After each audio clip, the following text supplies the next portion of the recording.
I'm going to talk to you guys about combining Lightpod Neo with the injectables. I want to tell you a quick story that how we start doing that. I used to, and I'm doing injections for the past 10, 12 years. I used to sell, we did recommend people the photo rejuvenation session, photo facial we call it, and I was doing this apart, 2 weeks apart from the actual injections. And a lot of people was asking me that they don't have time to come back in 2 weeks and do the injection, and they trust me completely.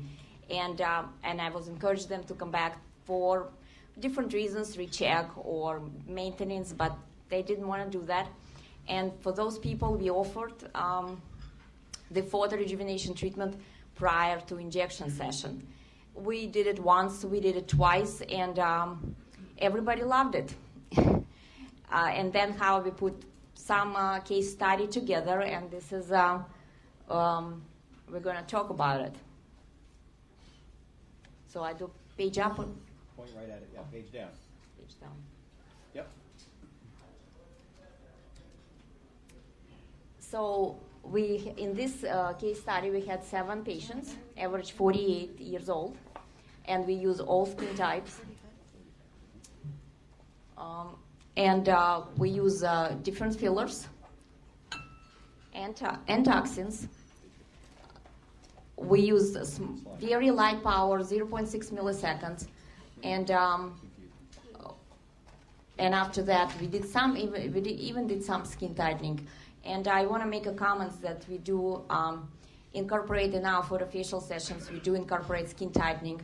It takes a lot of time for patients' education, and when you start talking about photo rejuvenation, we just, for face particularly, we do talk about skin tightening opportunities, and we tell people what the results they should to expect.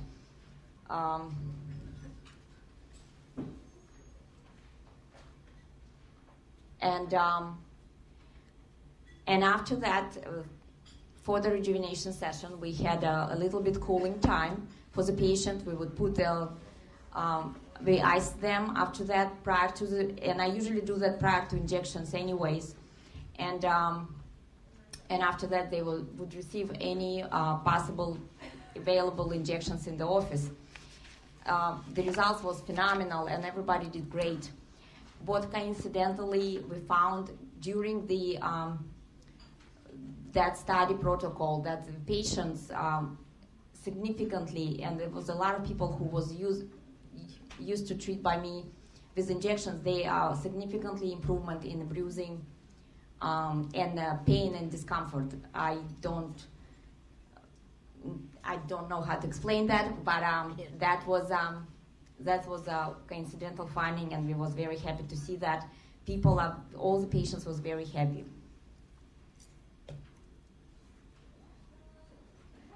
As a conclusion, the Nd:YAG would be safely used for prior to fillers, and effectively, and there is a very good results and improved bruising and swelling after the injections.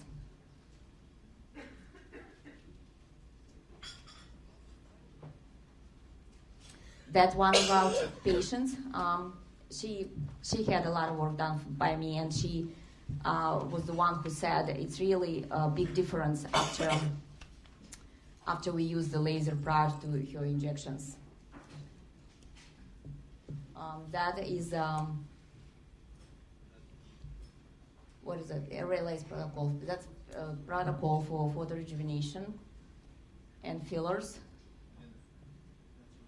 Oh, it's not my style. Okay. That's it. Thank you. Thank you. The microphone. I just had a question. So for that patient that you treated, I see here it says that you used the 6 millimeter and the 2 millimeter. So, and a total of 3 passes. Did you do 2 passes of the 6 and 1 of the 2? Yeah. Okay. We did. And the 2 was all over or just spot? No, just for the spots. Okay. Yeah, but the 6 was all over. Yeah. Okay. The six Six was is the the entire entire face. face. Right, and Correct. 2 is to spots, red, you know, For the red things, spots, for the telangiectasias. different, just on the spots, yeah. Whatever they needed to. I think it's important to notice that the laser is done first. Okay, I want to remind everybody about that. You're putting in injectables, and you don't want to heat the skin, while you just put in a fresh injectable. That's too unreliable and not appropriate. So, When you have them come back for a follow-up treatment, how long after injectables then can you do another rejuvenation? What's the time period to wait? I generally do, depending on what injectable I've used and where, I generally do close to 4 weeks. Well, I want to bring your attention that we do ice people after the laser. And probably time interval about half an hour between the laser treatment and injections. And it was, we didn't have any complication on a filler or on a laser part. I do want to tell you that I probably would never touch my filler with the laser. Right.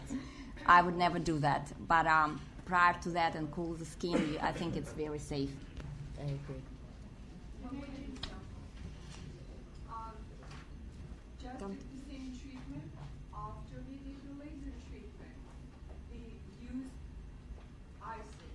Ice it. It's very important also.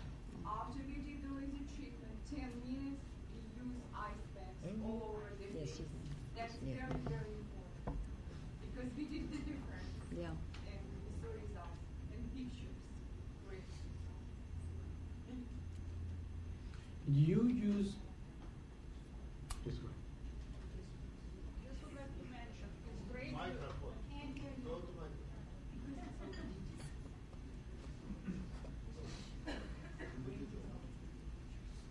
Sorry to interrupt. This is great. You don't have any complication.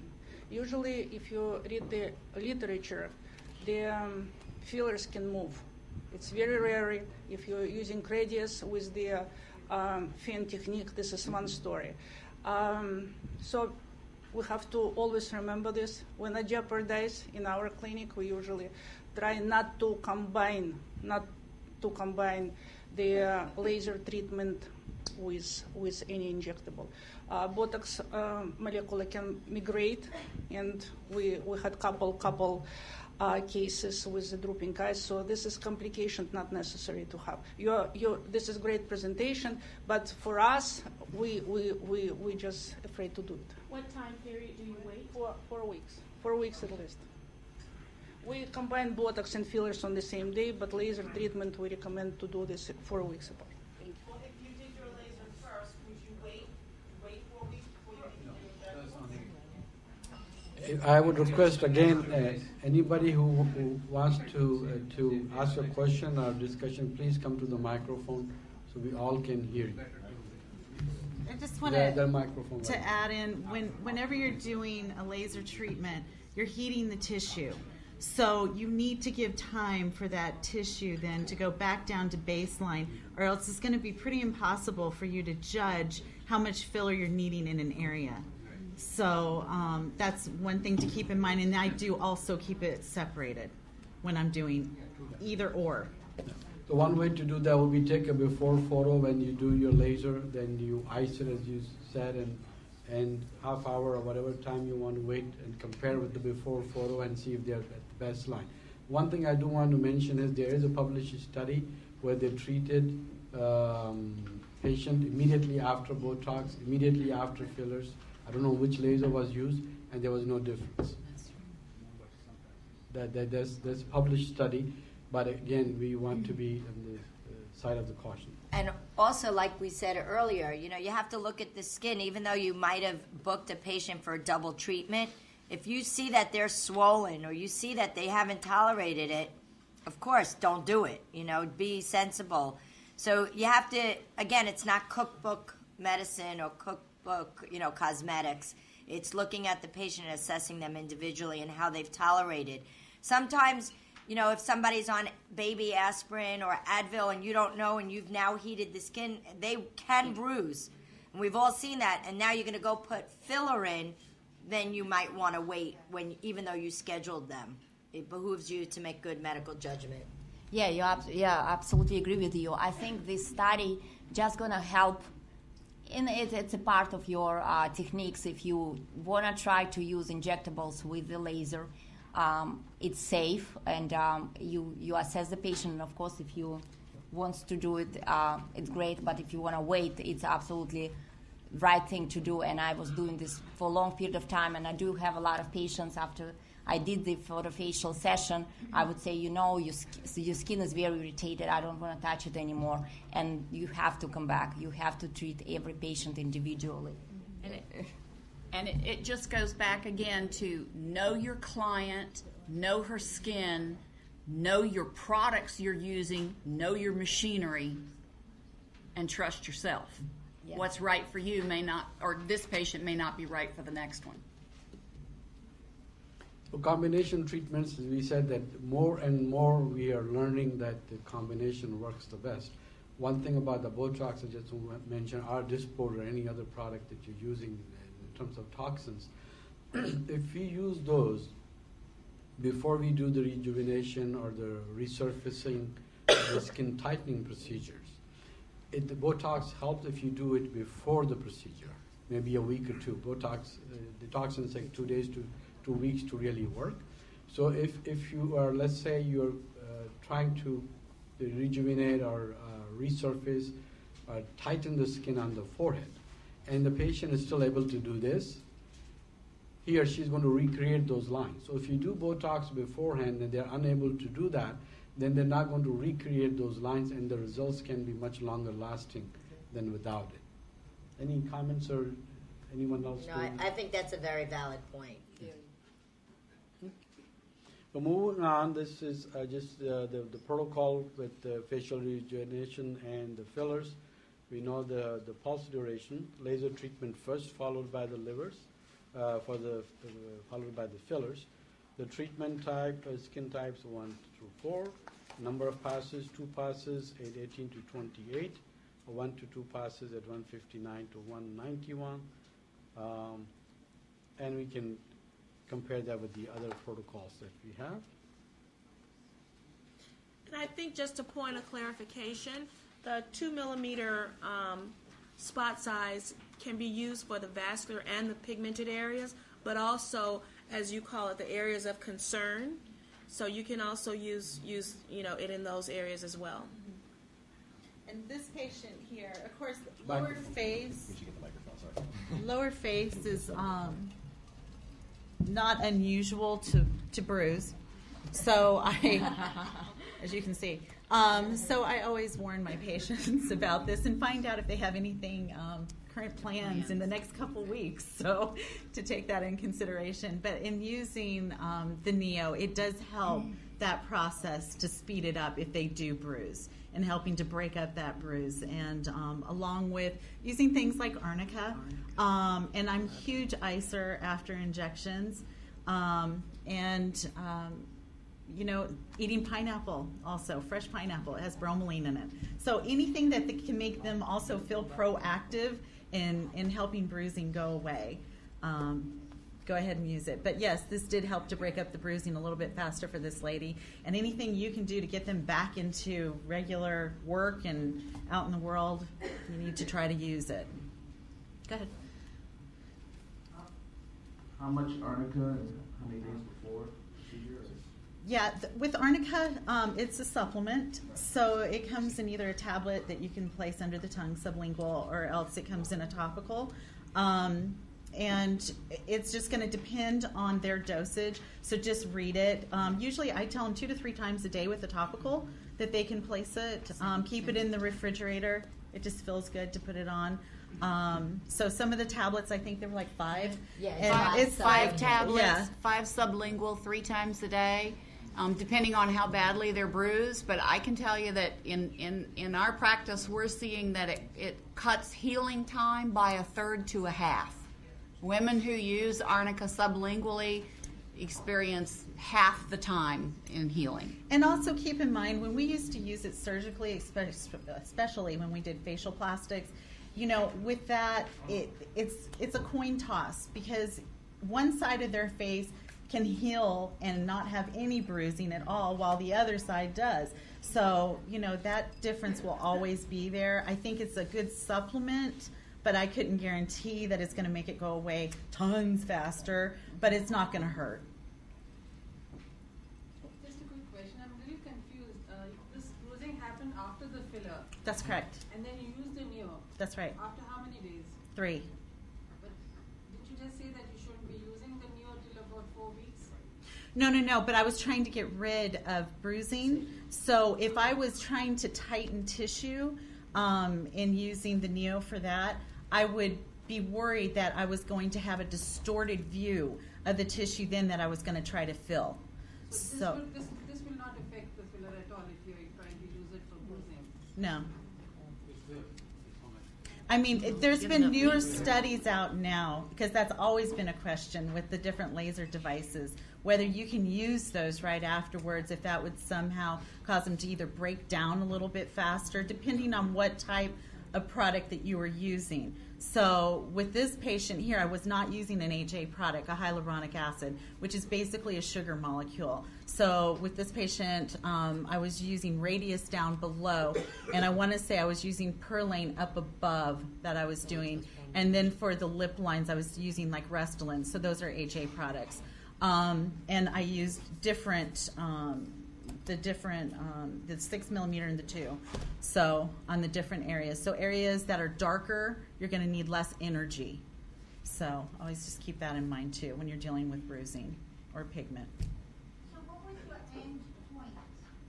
Did you use a painting technique?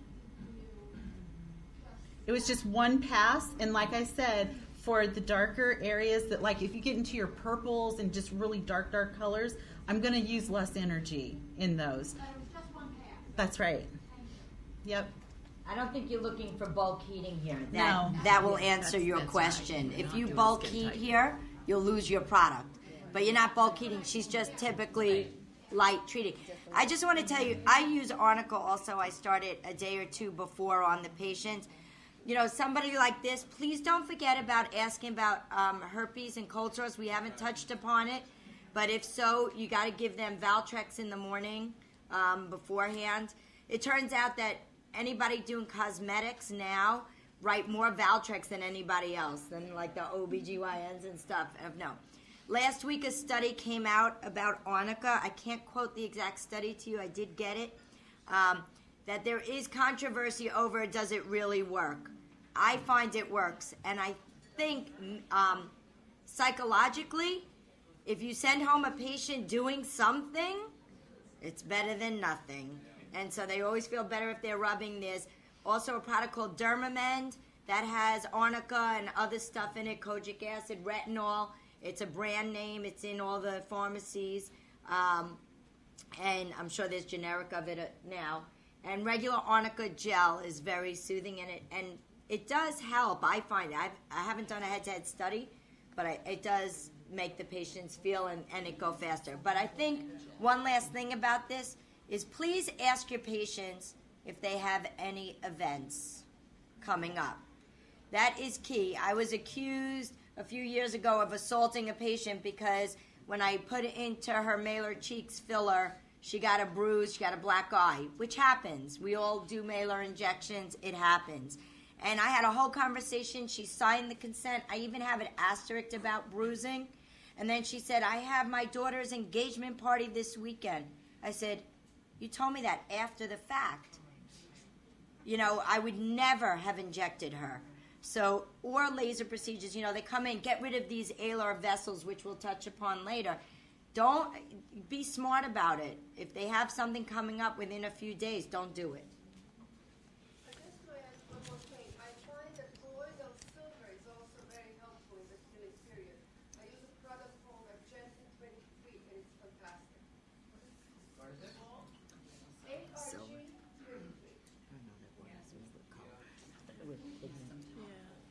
Please use the microphone. I found that dermal cannulas helps a lot in reducing bruising with fillers. It's terrific, and their comfort level much better than with needles. Caramel cannulas instead of needles for fillers. It's really fabulous. Right. But there's a high learning curve to that. What? Okay, so basically you use the needle to basically do a prick into the skin, and then you insert the cannula, which is blunt, so that when you're in there, you're not traumatizing vessels. And I just use ice. I don't need any other form of anesthetic for the fillers. And cannulas are awesome. I mean, they do work well. I use them a lot with fat transfer.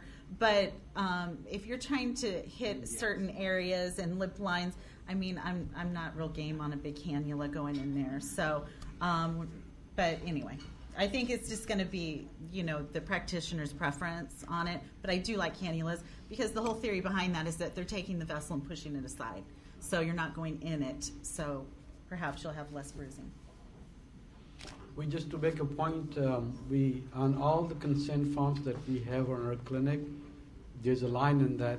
It's my job to tell my physician or the operator or the provider or the clinician if I have any social events coming up. That's a good idea. We have added that line in. So most people don't really read it, but the line is there. So it's their job to tell us that. A lot of people think about these things when they have an event tomorrow, that I want to look better because I have to go to a graduation party, and they show to your clinic a week before, and you tell them, well, this is too late. You should have come 2 months ago to do this. But some people insist on doing something, so the things that we can do to give them some improvement for a little while.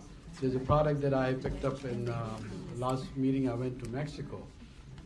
It's made in Israel. I don't know exact content in the product. It's a cream that you put on the face. You wait 15 minutes, and it turns into a powder, and you wash it off. And all the fine lines go away. Your skin gets tighter. You physically feel it's tighter. But it lasts for 5 hours. So if you have something for those patients too, that you want to go on a hot date, do this, or make sure you're home before 5 hours.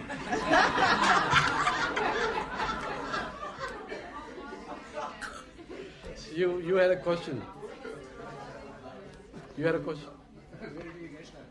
I just want to know if I can make a suggestion that we all have the clinical pearls for our consent form, that we can have one consent form maybe put on the thing that we can all take a photo of. If we got all the, we can put that and have one consent form that we all can agree on and pass it around. Yeah. I promise you something will come up. Yeah. It may not be your choice, though. It may be your malpractice carrier that determines what's on your consent Yeah, I think form. if we start working on that here, it may take longer than the Speaker Banner's issue. So. Okay. Oh, let's move on.